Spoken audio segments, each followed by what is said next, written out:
if I told you that innocence is tainted within a system meant to protect it? Upon hearing this, I think many of us would feel a little bit uneasy. Because oftentimes when we think of justice, we think of a system that is fair. And when we perceive innocence, we think that it can be perceived with a mindset that is black and white. But as we carry this mindset throughout our lives, we often fall trapped to the many flaws that it holds. Because the justice system isn't that simple. It isn't as fair as we like to believe. Let me take you back to when I was a kid.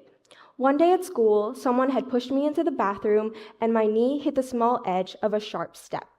In turn, I ended up with a large bruise, but the person who had pushed me in had to receive the consequences, sitting out during free time.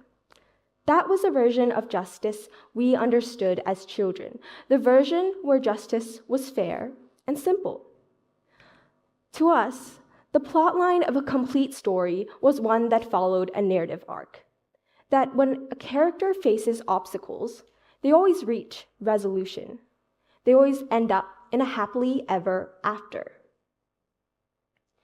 But as we've grown up, justice starts to feel dissonant, shaped by not what is right, but by what can be proven. Because in the real world, you need proof. You need lawyers, you need procedures, and you need evidence. And suddenly, it isn't about what happened. A bruise in a personal story isn't sufficient enough.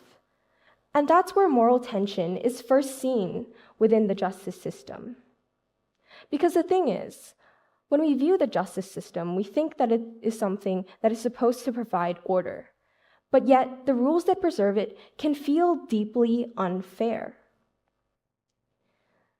And the thing is, this is no more evident than in the courtroom, a place that constantly reminds us that justice is nuanced. Because sometimes someone can get away with things that they should have been punished for. Take the O.J. Simpson case, for example. He was tried for the murder of his ex-wife, Nicole Brown Simpson, and Ron Goldman, a waiter who had just been returning something Nicole's mother had forgotten that day.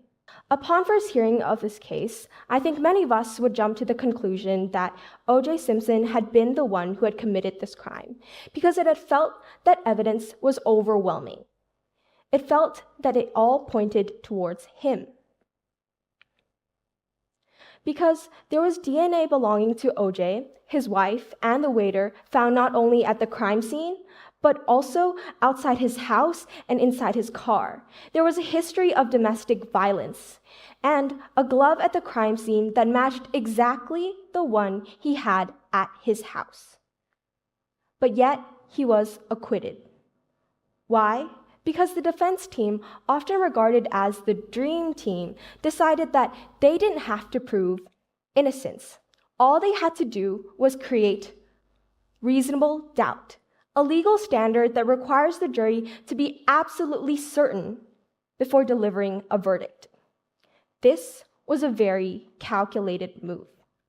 Because now the jury started to question themselves. Am I certain, or am I just suspicious and driven by my own emotional biases?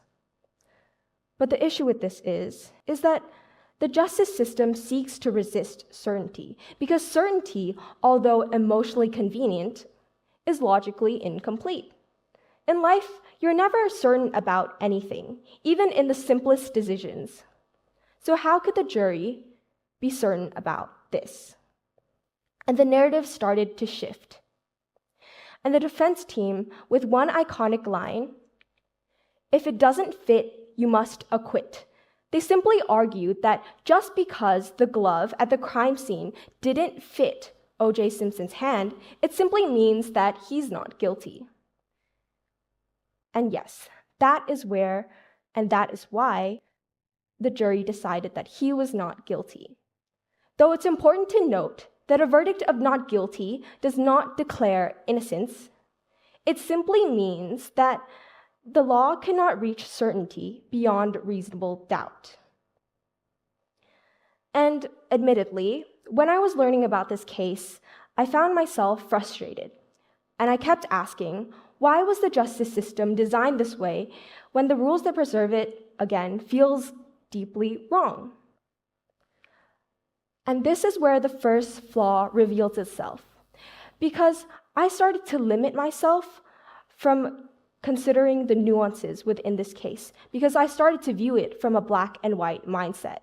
And once you start to believe that there's a clear divide between right or wrong, you tend to categorize information presented towards you into one category or another, while never acknowledging that the gray area exists, and in turn ending up in probably incorrect conclusions.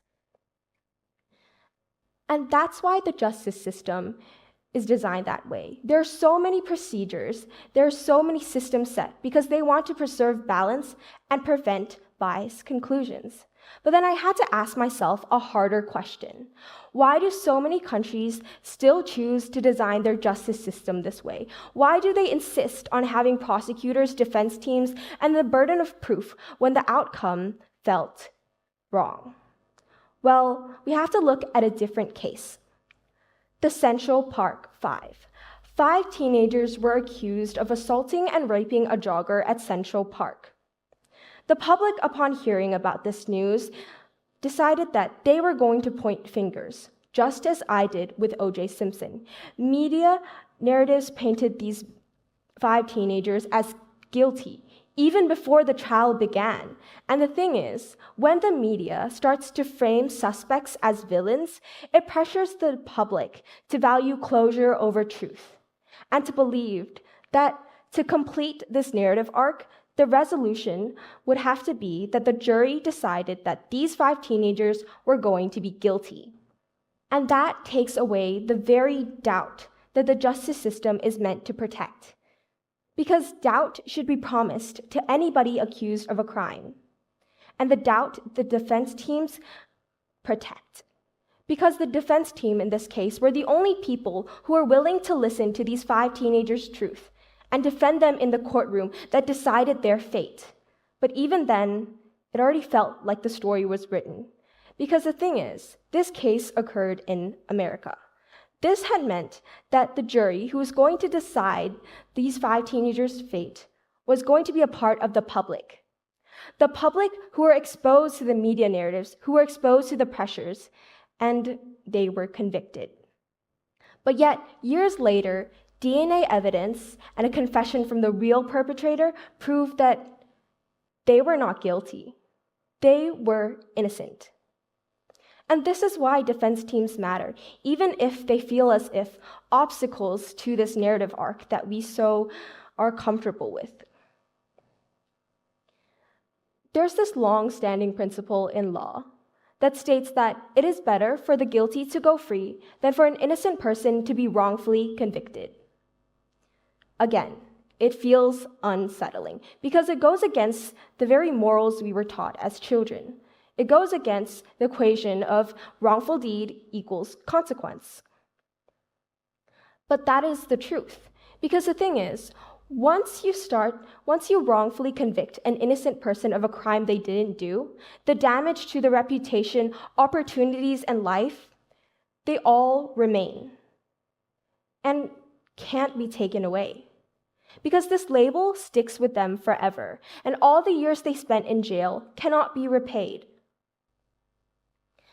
And this stains justice far more than letting some guilty people escape punishment. Because this principle, it accepts dissonance as a necessary cost. Because a justice system that fears wrongfully convicting the innocent has to also be one that is willing to tolerate unresolved guilt. Guilt that possibly, in some cases, they had to let people who deserve punishment go free. Though, interestingly, O.J. Simpson didn't escape punishment forever. Because time has an interesting way of working itself. O.J. Simpson was actually later then convicted of kidnapping and armed robbery. Justice, though delayed, decided that it was going to correct itself, but maybe just not in the way that we understood it to be. But for some, justice doesn't correct itself. And that reality forces us to limit within the justice system rather than romanticize its outcome. But what can we take away from this? It's important that we understand that the justice system isn't perfect. It contains dissonance. And acknowledging this dissonance does not mean that we're excusing injustices. It simply means that we're recognizing that imperfections are the price of restraint. Restraint from jumping to conclusions and rather turning to doubt, the very thing defense teams decide to defend. Because the thing is, defense teams are that dissonance within harmony, but they are essential. Because once the justice system disregards doubt, it simply punishes the accused. And perhaps the imperfections of the justice system are exactly what keep it alive. Because a justice system without tension would simply stop questioning itself, and a system that stops questioning itself becomes dangerous. Thank you.